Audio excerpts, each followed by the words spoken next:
acknowledging the anointing and the power of God.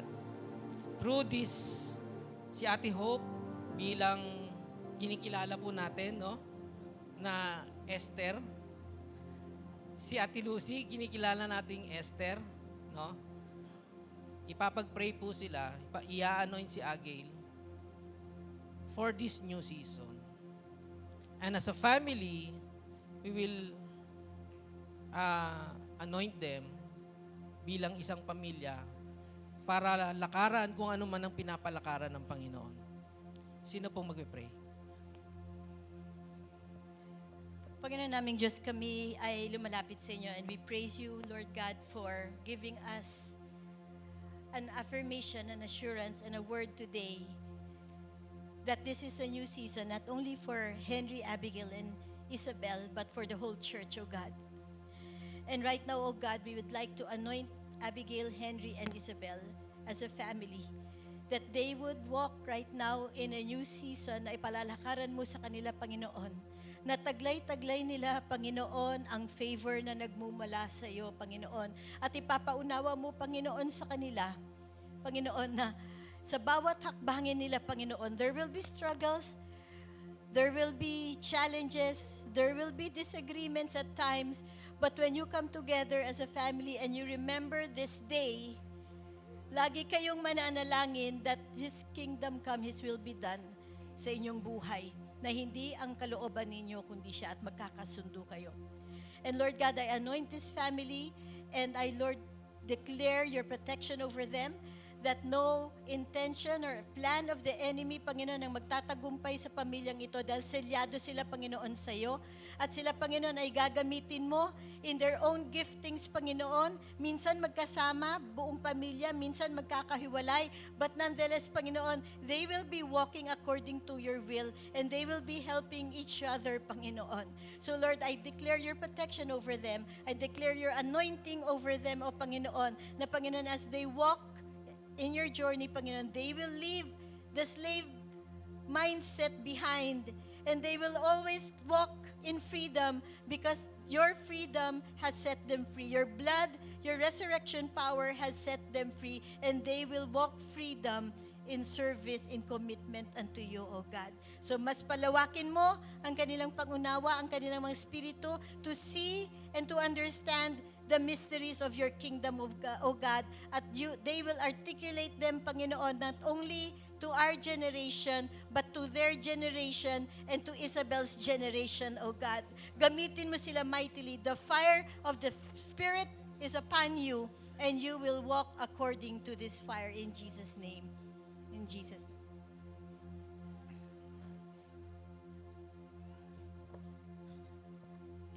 Kanina po nakita natin, they were called in the front as a family. And God has instruction right now. Let's take this time. Kung kasama niyo yung family niyo, you gather. We will pray as a family. We will declare as a family. Sa paglakad, sa pag-crossover this new season, hindi ikaw lang mag-isa bilang nanay. Hindi lang ikaw mag-isa bilang anak. Kung hindi mo kasama family mo, you stand up and represent your family na wala dito. Huwag kang pumayag na ikaw lang. Kasama mo ang mga anak mo, ang pamilya mong lalakad sa kagustuhan ng Diyos at mapapagpala. Come on. Dikit-dikit po yung per family, yung anak, tatay, nanay. Kung ikaw mag-isa, yung anak sa nanay. Tabihan niyo po muna yung pamilya. At sama-sama po tayong magdedeklara. The Lord is also impressing the unity like never before. And hindi ito mag-i-start sa church, kundi sa bawat pamilyang binubuo ng eklesiya. So if they are not here, you can pray for them. In-laws, pamangkin, magsama-sama po tayo at mananalangin po tayo sa kalayaan, sa pag-surrender, sa pagsunod sa Panginoon like never before.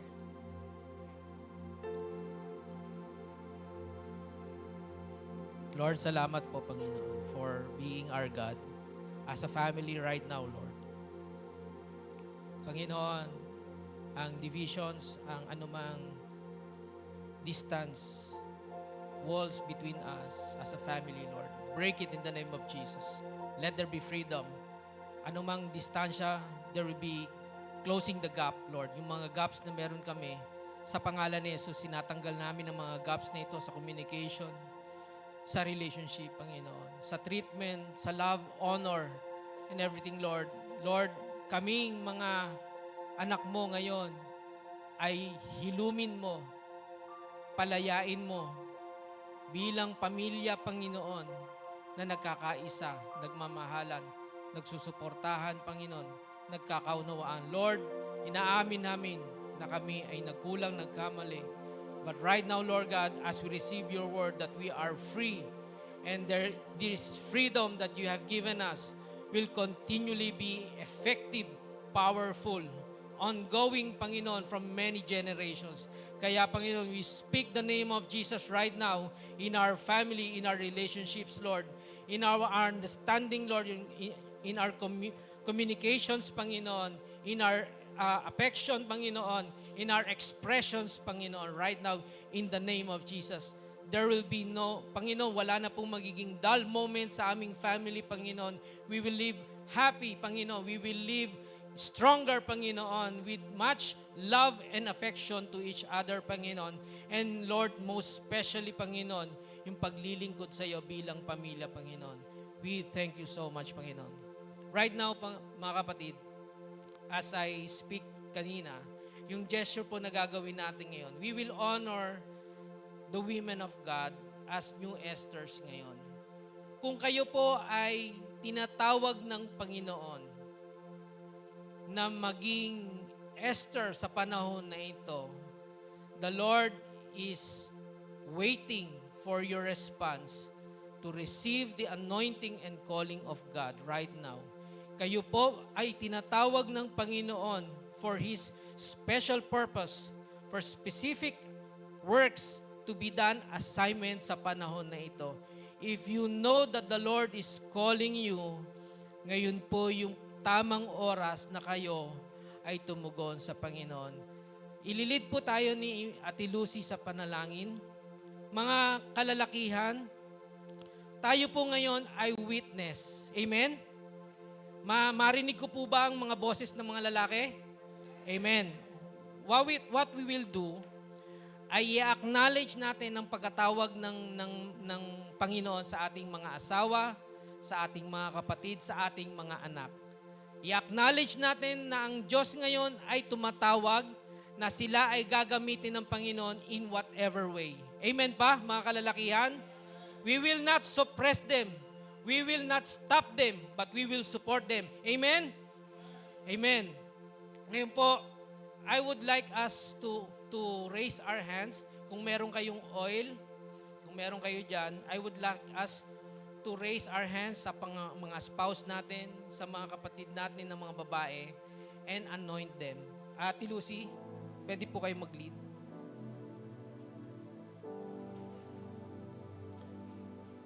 Sige, tamayo po tayong lahat. At tayo manalangin.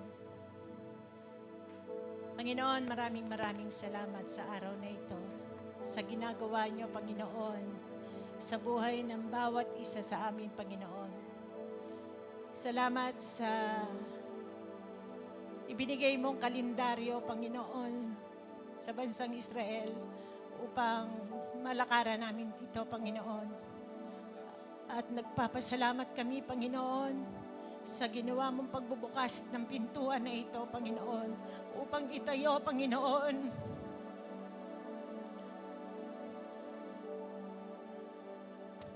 ang mga kababaihan, Panginoon, ang mga kababaihang tinawag mo bilang Esther. Salamat, O Diyos, dahil nakikita namin ang ginagawa mo sa iglesyang ito, na talagang itinatayo mo ang mga kababaihan sa panahong ito. Salamat, Panginoon, dahil alam namin sa mga napakinggan namin, Panginoon. Narinig namin, Panginoon, kung paano nyo kami pinapalaya, Panginoon, sa mga natatago, Panginoon, na ginawa ng kaaway, Panginoon. At salamat dahil tinuruan mo kami, Panginoon, upang kami, Panginoon, ang puso namin ay magtaas ng mga papuri, mga pasasalamat sa iyo, Panginoon. Dahil ikaw ang Diyos na dapat balikan ang lahat ng ito. Kaya ngayon, Panginoon, ito yung panahon na upang ang mga Esther ay itatayo mo sa iglesia ng UCCC. Iba't iba ang pagkatawag ng bawat isa. Ngunit tatayo sila ng may nalakas ng loob. May panibagong sigla, Panginoon. May pagpapalaya kayong ginawa sa mga buhay. Salamat po, Panginoon. Salamat sa mga pagkatawag ng bawat isa. Alam ko, pinalaya mo ng lahat. Sabi mo kanina, there is freedom, Lord Jesus. At lahat ng mga tanikalang ito, Panginoon, ay tinanggal nyo na, Panginoon. Malayang malaya na ang lahat ng mga ito upang sila'y tumayo bilang mga Esther ng iglesyang ito. Salamat po, Panginoon. Maraming salamat po. Patuloy niyong i-cover sila ng iyong makapal na proteksyon at pag-iingat, Panginoon. Habang sila'y tumatayo, Panginoon, ang lakas ng loob, ang tibay ng pananampalataya, Panginoon. Ang siya magtatayo sa kanila dahil kayo ang nagtatayo sa kanila, Panginoon. Purihin kayo, Panginoon. Dakilahin kayo, luwalhatiin kayo sa lahat ng ginawa niyo sa araw na ito at sa mga susunod pang mga araw. Maraming himala pang gagawin kayo sa buhay ng iglesyang ito, Panginoon. Salamat po sa pangalan ni Jesus. Amen. Hindi pa po kumpleto. Okay. Nirelease po ni Ate Agail na bago po nakatayo si Esther, ay meron pong naging mentor at may nag-support sa kanya. Sino po yung nag-mentor kay Esther? Mordecai. Meron pong Mordecai na kailangang ipanalangin. Sino po yung Mordecai? Yung mga kalalakihan. Mga kababaihan, ipag-pray po natin ang mga kalalakihan. Ngayon, na-anoint tayo. Panalangin po natin ang mga Mordecai ngayon sa mga buhay natin. Lord, we are coming to you. We are declaring the Mordecais of this church. We are praying right now, Lord, call upon the Mordecais. Raise them up, Lord God, to be mentors, supporters, Panginoon, na magpipave ng way para sa mga Esthers, Lord God. They will not be a hindrance, but they will be the way, Lord God, for Esther to rise in Jesus' name, Lord. Panginoon, anumang mga pananalita magpapalakas, magpatatag sa Esther, Panginoon. Lord, right now in Jesus' name, I call upon the Mordecais of this church, Lord, to rise in Jesus' name. I pray for them and we pray, O Lord God, yung anointing mo din, Panginoon, na itong mga Mordecai na ito ay tatayo, magiging malakas ang loob at they will know when to speak, they will know when to push the Esthers, Lord God, and they will know how to counsel the Esthers, Panginoon. Matutunan ng mga Mordecai na ito, Panginoon, ang mga katatayan, ang mga kapatid na lalaki, ang mga Panginoon, mga man of God, ang mga magdalo, Panginoon, na kung saan, Panginoon, sila ang magsisilbi, Panginoon, na kalakasan, counsel, support ng mga Esther. Lord, salamat po.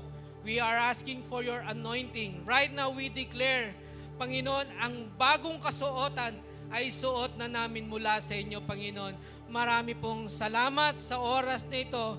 Salamat po sa iyong pagkilos sa buong, Panginoon, oras na naranasan ka namin sa oras na ito. Lord, we would like to thank you for your word. We would like to honor you. We would like to praise you. Purihin ka, Panginoon. Nawa, Panginoon, sa oras na ito, kami ay uuwi ng puspos, malaya, at Panginoon, na kayo ay nasihan, nalugod sa aming mga buhay, Panginoon. Marami pong salamat. We honor you and we thank you. Ito po ang dalangin namin sa inyo, Ama, Anak, at Espiritu Santo. Amen.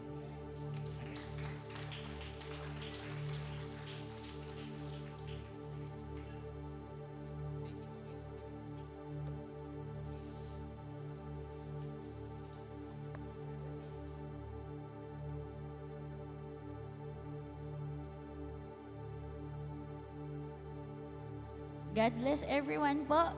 Shalom, shalom. Ingat po.